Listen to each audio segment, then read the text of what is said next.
Hello again, and welcome back to our calculus videos. Today we'll talk about the exponential functions.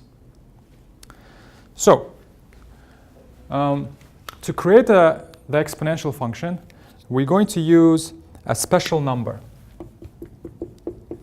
Let me write the title here, exponential functions. So, in order to be able to talk about the exponential functions, we need the special number called e. Okay, so e is a little bit like pi. It's a number with an infinite expansion. 2.718 ... Okay, but we normally just say that e is approximately 2.72. Okay. This number has a special property that if we take natural log of e, it gives us 1. All right, so using this number e, we define the following function.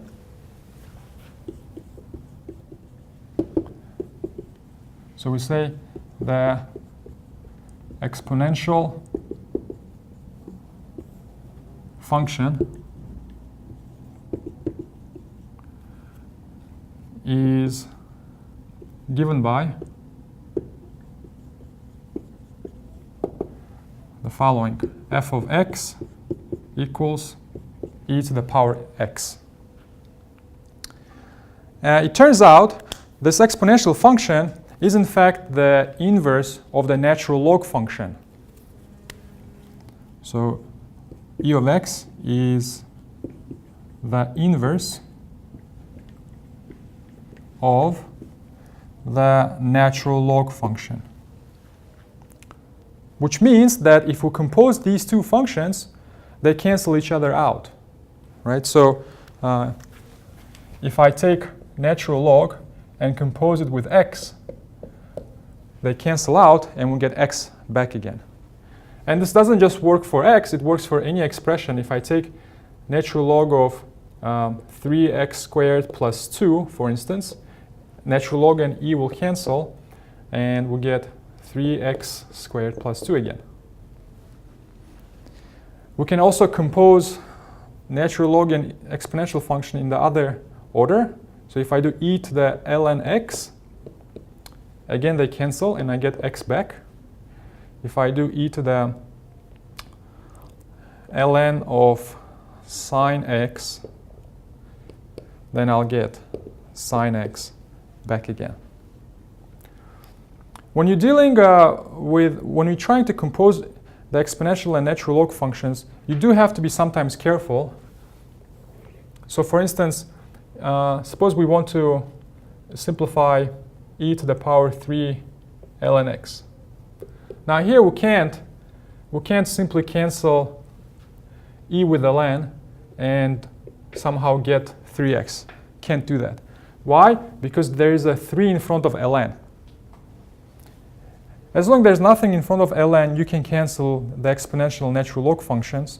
But if there's something in front of natural log, you can't cancel directly. But still, there's a way. So what we do is, using the property of the natural log function, which was discussed last time. Remember we said if you have natural log a to the power r, this power can come out.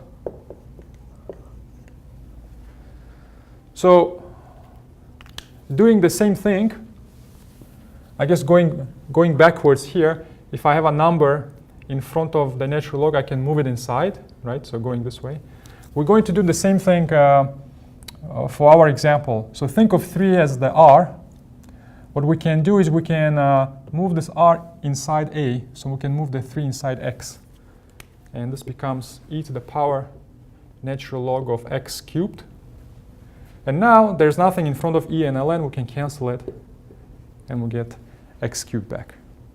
Okay, so this illustrates the property of being inverse functions.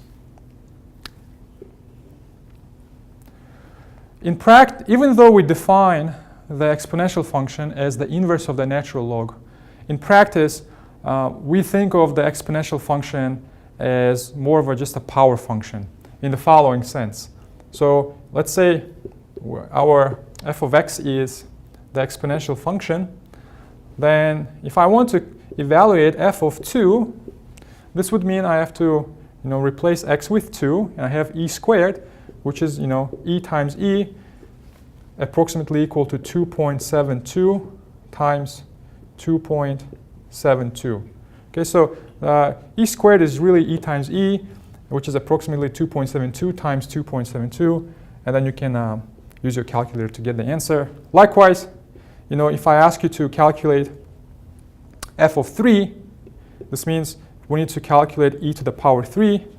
So this is just e times e times e, which is approximately 2.72 cubed. Again, you use your calculator, and then you can evaluate 2.72 cubed.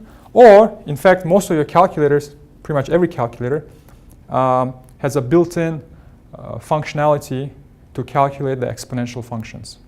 Now let me briefly discuss the graph of the exponential function.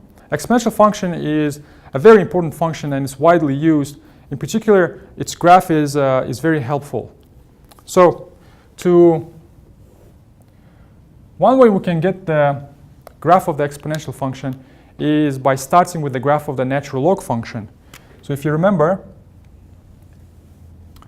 the graph of the natural log function looked like this. And if you remember when we talked about the inverse functions, we said that if I have a function, then to get the graph of the inverse of this function, I have to reflect it across the line y equals x. So, if this is our line y equals x, reflecting the natural log graph across this black line will give us the exponential function. So what do? Let's say I take this point on the graph of ln x. If I reflect it across, I'll land over here. If I take this point and if I reflect it across, I'll land over here. If I take this point, I'll land over here.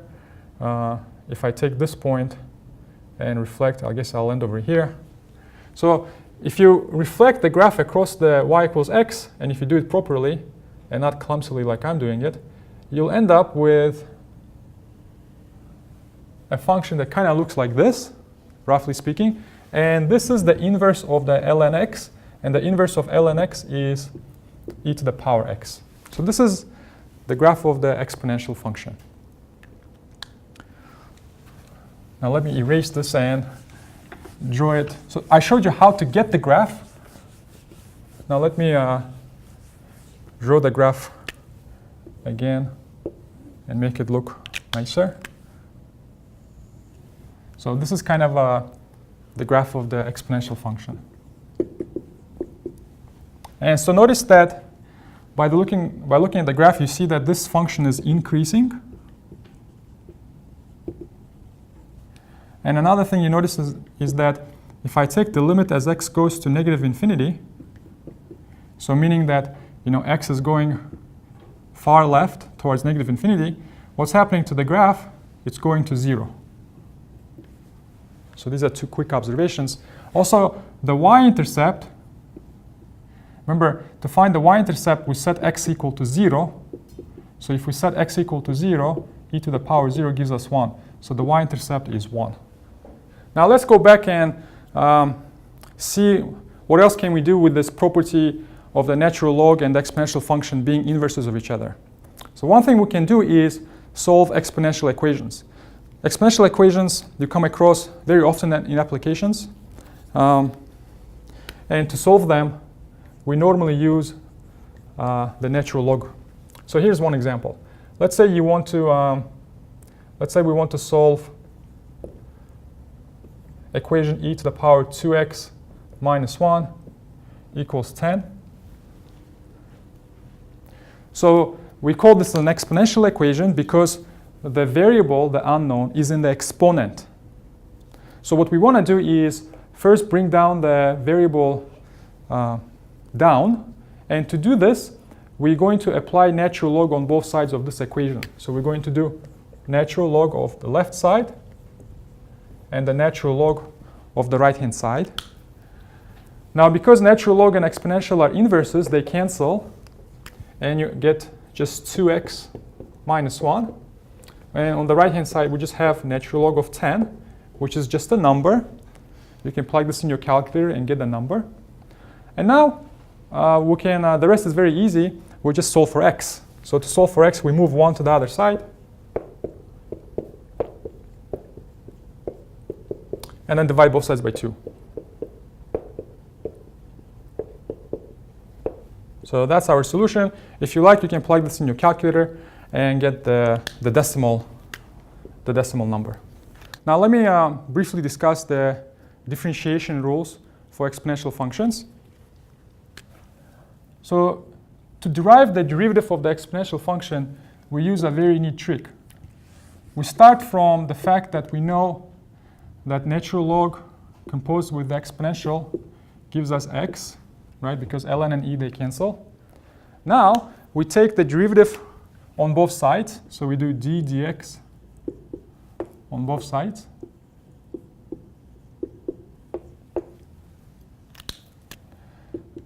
So on the right-hand side, obviously we'll get 1. On the left-hand side, we're going to use the chain rule formula for the natural log. Remember, we said that if we have ln of some function g, then its derivative becomes 1 over g times g prime. And so in our case, the g function is e to the x. According to the formula, then we'll get 1 over e to the x times e to the x prime. So now we can solve for e to the x prime by multiplying both sides by e to the x. If I multiply by e to the x, it cancels, and here I'll get e to the x. So we'll get our formula, the derivative of e to the x equals e to the x, which is quite amazing. This is the only function whose derivative gives you the same function back. Now, using the chain rule, we can write a sister formula. So if instead of x, we have some complicated function, and so e to the power g, then the derivative becomes e to the power g times g prime. So these are important formulas that you need to memorize. Okay, let me illustrate the differentiation formulas using a couple examples. Let's say we want to calculate the derivative of 4e to the power x plus e to the power x squared. Well, let's look at the first term. We have 4 times e to the x, so multiplication by constant doesn't do anything, so we just copy the 4. And the derivative of e to the x, remember we said is just e to the x. Plus, over here, this is our g, so according to the formula, the derivative will be e to the power x squared times the derivative of x squared, which is 2x. Let's do one more.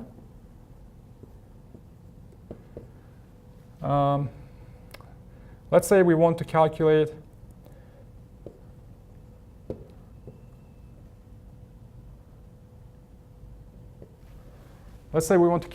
the derivative of x cubed times e to the power 2x. So here, you want to consider this as a product of two functions. So we have to use the product rule. By the product rule, you start with the x cubed. This gives us 3x squared. Then copy the second function, plus copy the first function, and now take the derivative of the second function. So to take the derivative of the second function, again, here you think of as g. So according to the formula, we have e to the power 2x times the derivative of 2x, which is 2. Okay? So this is the idea for the differentiation. And to finish it up, let me say a couple of words about the integration.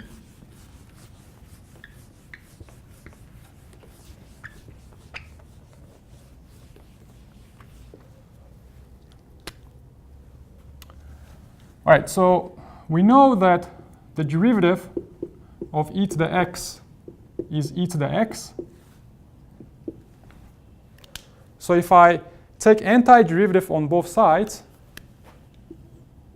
then on the right-hand side, I will have just antiderivative of ex. On the left-hand side, if I take the antiderivative, it will cancel with the derivative, so you get just e to the x. So the integral of e to the x is e to the x.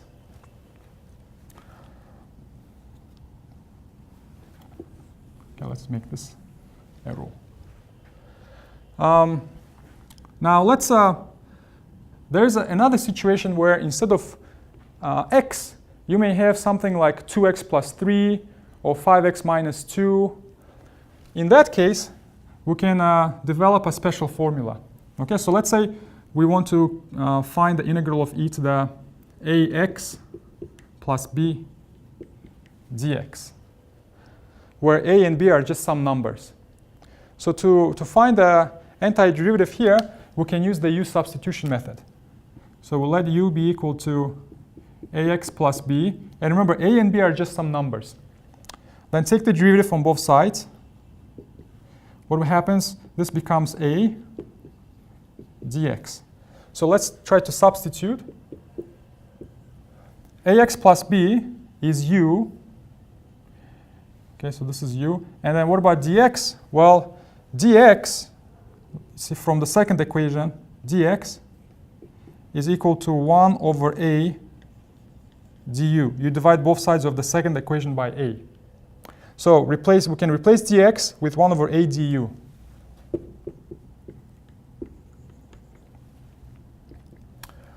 All right, so now we can integrate this one. 1 over a is a constant, so we copy it. And e to the u du is just like this one. E to the u du is just like e to the x dx. It gives you e to the u. Okay? And the last step is back substitution. So instead of u, you put ax plus b again.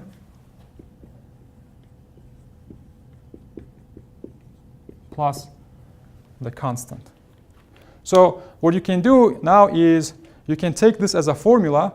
The integral of e to the ax plus b equals 1 over a e to the ax plus b.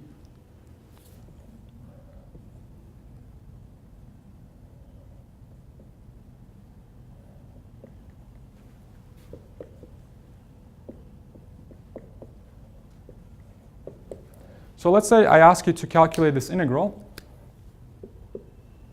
Then according to the previous formula, you want to think of this as ax plus b, where a is 3. So then according to the formula, you'll have 1 over 3, 3 comes from here, times e to the 3x plus 2. Okay, so that's the first term. The second term, you do the same thing. Again, here we have a situation of ax plus b, where a is negative 4 and b is 0. So according to the formula, we have to do 1 over a e to the ax plus b. Okay, so super simple. So all you have to do is the integral of something that looks like this or like this is basically the same function, except you have to divide by the coefficient of x. Let's try one more. Now let's see if we can calculate the antiderivative of x times e to the x squared. So again, here we have a multiplication of two functions. Anytime you have multiplication or division, you have to be super careful. One of the things we can do here is try to use the substitution method. So let's see what happens if we do that. To use the substitution method, we're going to take as u the complicated part of the integral. So here x squared is the complicated part. Then du becomes 2x dx. And now let's try to use these two lines to substitute. All right. So let's start with e to the x squared. Since x squared equals u, we get this as e to the u. And then we're left with x times dx. So how can I replace x times dx? Well, if I go down here and divide both sides by 2, then we'll see that x dx can be replaced with 1 over 2 du.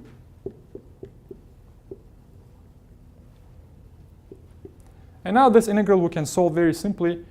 1 over 2 is a constant. And then e to the u du. So this antiderivative is just e to the u. And then last step, we do back substitution. In place of u, we put x squared again, plus the constant.